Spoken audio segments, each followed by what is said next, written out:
going to demonstrate the move called Embrace the Moon, Bird Returns to the Forest. I'm going to start off with my right walking stance. The sword is going to be slicing, pointing down. From here, the sword is going to scoop back. I'm going to pivot around. That's called the Embracing the Moon.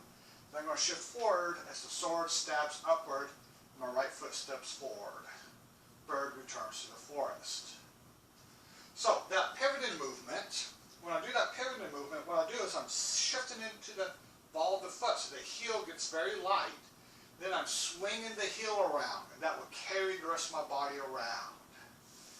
So to pivot, you bounce into the ball of the foot, then pivot the heel around. So let me demonstrate that one more time. Walking stance, I've just sliced across. I scoop, pivot, shift forward, stab forward as both hands come to the hilt. Right foot forward. And that is the move. Embrace the moon. Bird returns to the